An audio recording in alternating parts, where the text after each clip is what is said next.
Hey guys, it's Saturday afternoon,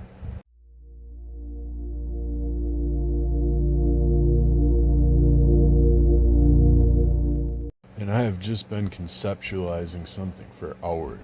I wrote some of it down, I got some of it out, some of it still needs to develop, but I just decided to jump on quick and just lay some of the groundwork for it, because this is a pretty far reaching, broad concept.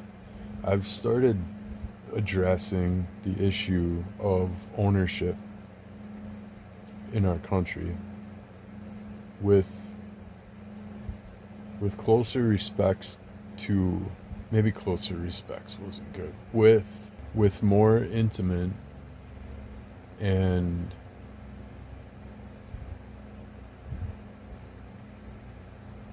I'm really at a loss for words on how to describe this new approach to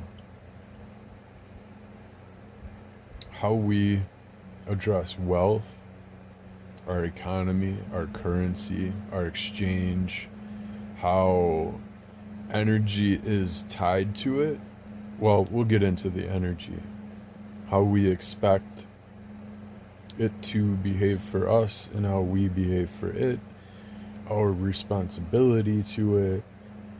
It gets into so many different aspects of this thing of ownership and the level of control that it has over people's lives, their livelihoods, their well-being, the profits that are made by the manipulators, and the damage that it does to the manipulated people, meaning the bottom 99%, basically. This is all stemming from concepts that arose from me watching Capitalism: A Love Story by Michael Moore for the very first time early this afternoon. And I just started contemplating that the basically some concepts based off of the content of that documentary. I'm not going to get into the specifics of that, but if you haven't seen it, highly recommend check it out. Whether you like or don't like Michael Moore, whether you're a Democrat or a Republican, you know, wherever you are on economics, the policy, politically or otherwise, every person needs to understand this aspect of our economy, the banking system, the global market. It's all laid out. And if we can put politics aside for a second, it's a very informative film. Other good ones are Sicko, and I've pretty much coming from a place in my life where I was once a staunch, avid Michael Moore hater, and to the point where I might have seen one of his documentaries. I might have watched part of it, got the gist of where he was politically, and then ever since then, the very title, his very name, would generate it was like a unrighteous acknowledgement of, or an unrighteous enemy. Like, if you listen to what he's talking about, and you can separate that from necessarily what he's pushing, or what he would try to steer the country towards, certain ideals. Potentially, if you can set that aside and just look at what he's exposing, it's aspects of the nature of our daily lives that we are remaining ignorant to. And until you expose it, if you let just someone's name, like the name Michael Moore, scare you away from information, the problem is that at the time I didn't have my heart open to even hearing what the other side had to say. I took it as disinformation because it was contrary to what my side was saying. So it must be false. It must be inaccurate. But if you can come to a common ground on we can both sometimes agree on science, or some scientific things we can agree on, some things we can't. And unfortunately, a lot of times we have to draw that line there. And politics got dragged right into it. And what Michael Moore exposes about the country, its values,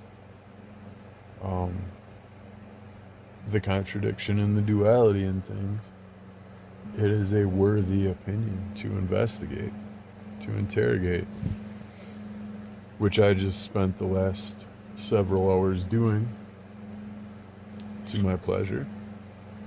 So I have devised, let's get into it. I've spent enough time describing it. Why don't we just get into it? Good faith stewardship. Now I'm reading from what I've written on this so far, which I will continue to expand on. There's a lot to expand on, but for now, good faith stewardship. This might come out as a little forceful, but effective immediately. Ownership as we know it will be known and referenced as stewardship. When accepting stewardship of something, you are accepting all aspects of and responsibilities for its existence, including but not limited to the debts, credits, advantages, disadvantages, assets, liabilities, energetic impact on collective consciousness, duty to transfer all energy in accord per the agreement of the transfer of stewardship and terms from one entity to another. I know that was a lot. I don't know, we'll see what I end up doing with that. Stewardship is unique in that, maybe I should go back and talk a little bit about, no, let's just keep going. Stewardship is unique in that in the game of life, we can itemize over what we are the stewards of until one day we realize that we are all just stewards of ourselves, whose mission, when managed properly, is the possiprogrolution, I'll get to that, of all things. So I can go back. So I can skip ahead and just define possiprogrolution. It is the positive progressional evolution toward a being or entity's highest potential. Again, it is the positive progressional evolution. That's why we have possiprogrolution towards an entity's highest potential. So backing up to, when managed properly, is the possiprogrolution of all things within our reality, so including ourselves, others, the world, the earth, all things in it, all things within our we are stewards of, under our stewardship, or that along those lines, or things that we would like to become stewards of. We are also interested and invested in the possiprogrolution of those things as well. So, stewardship is passed when steward becomes stone by accord to the duty of bonding of the desi acquiescer So the stewardship is passed when the steward becomes stone by the accord to the duty of the bonding of the desi-acquiescer. No, it's the desi-acquiescer, the guy who desires to acquiesce, or it describes a being who is open to accepting the energetic karma and thusly the stewardship of an entity via energetic exchange or exchange of energetic currency. Now that is one of the things I'm going to elaborate on, is what exactly are we going to be exchanging? What is the currency? How do you get more of it? All that stuff I have to elaborate on. This is just the, like I said, the foundation of it.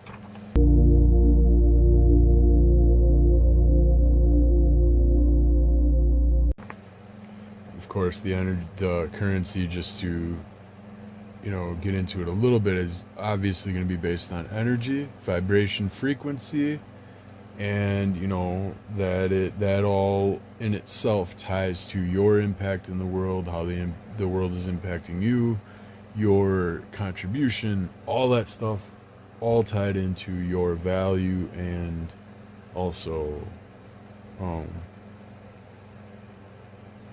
the amount of influence you have to spread within your reality. The amount of influence you have over your reality maybe is more appropriate. I mean, this all gets into things being, once we get to a certain consciousness, things will be acquired through remembering and not through physical possession or domination or acquisition. It'll be through a remembering of things once we're at that, kind of like the yogis do and the monks and stuff. But stewardship, did I read this part already? I don't know. Stewardship is passed when steward becomes stone. Oh yeah, I did read that part. Okay. By the accordance of the duty of bonding to the desi-acquiescer, of the desi-acquiescer. So the desi-acquiescer is the one who desires to become the new steward, basically. In which case, the acquiescer becomes the steward, having stolen the duty upon the former steward, who is now stone in the matter. I don't know what oh, what does this sound like? Sounds like Dr. Seuss got high and tried to rewrite the Constitution.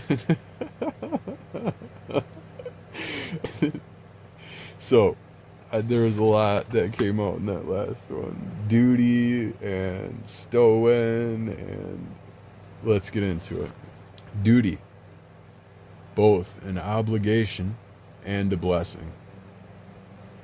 Obligation being your forward and outgoing contribution to whatever you are the steward of, and your obligation to the acquisition of it, and thusly, so like the obligation, the duty, obligation is within the duty, so the duty is the obligation, which is the outward.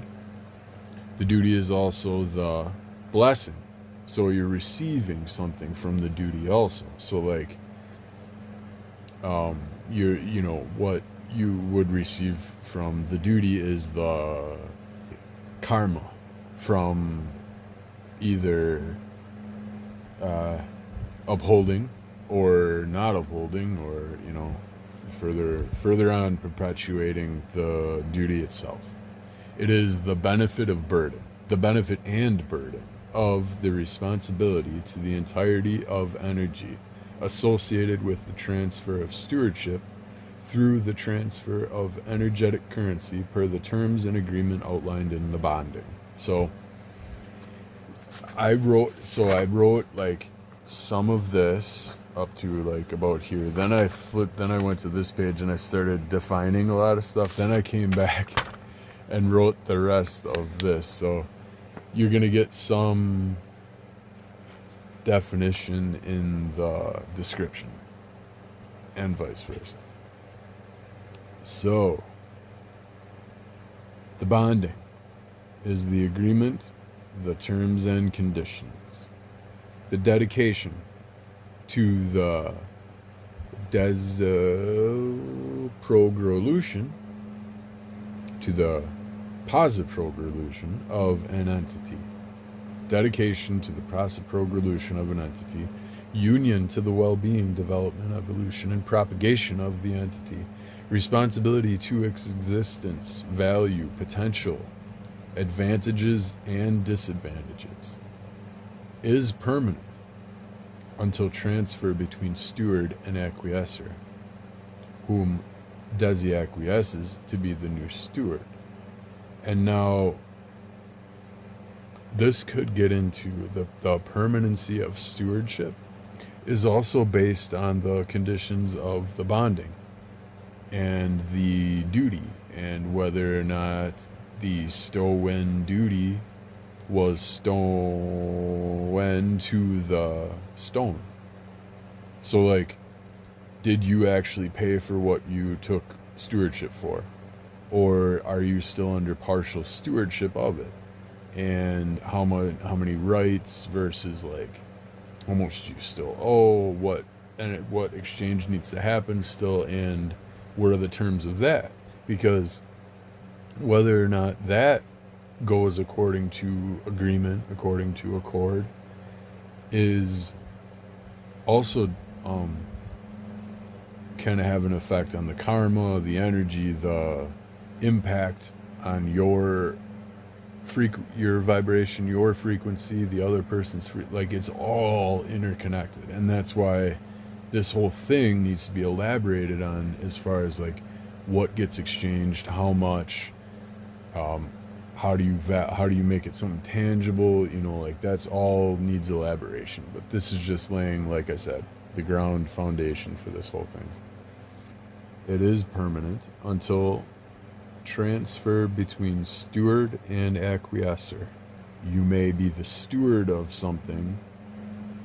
There may be someone else who is partial steward and stone, both ends, who you could either make a move to make them full steward again, or fully stone, in which case you would be the full steward. There's levels and degrees of stewardship, right? So progress towards so you could measure the possiprogolution of something by measuring its finishing. Finishing is the stepwise evolution of progression of an, let me start over. Finishing is the stepwise evolution of progress toward the inevitable endward progression of an entity within its life cycle of existence, or oniofinite layer. Yeah, oniofinite. Alright, I'll get to it, I promise. So now, finishing is the stepwise evolution of progress. So, meaning that there's going to be steps.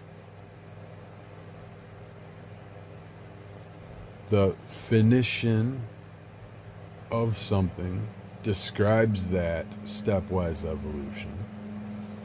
Oniofinite describes the layers within the progression of an entity through its cycle of transitional placements. So each oniofinite layer is a layer of the finite, which the finite describes the entirety of an entity's being and not being, existence and non-existence. So the finite is everything. The finite is start and end. It's the full story. So an oniofinite is a layer of the finite, and a finitian is basically the story of the whole thing's story from start to finish. So that's why I was saying this thing goes deep. There's a lot of concepts, and I know it's a lot of new stuff, but they all tie to things that are tangible. It's just, you gotta see. Oh, I'm already this is already going to be a 2-part thing. But let's just keep going. So, actually, I think we can pretty much. Let's just put a stop to that. I'll just dial in the Desi acquiescer again. It's the last thing I have written in there. The Desi acquiescer describes a being who is open to accepting the energetic karma and thusly the stewardship of an entity via energetic exchange or exchange of energetic currency. So next time, I'd like to elaborate on the energetic exchange, the energetic currency, the acquiescence of certain things, how it all comes together on the next video. So be sure to check it out, and if you haven't already, subscribe. If you liked this, let me know. Keep me going. But until next time, never stop spreading your light.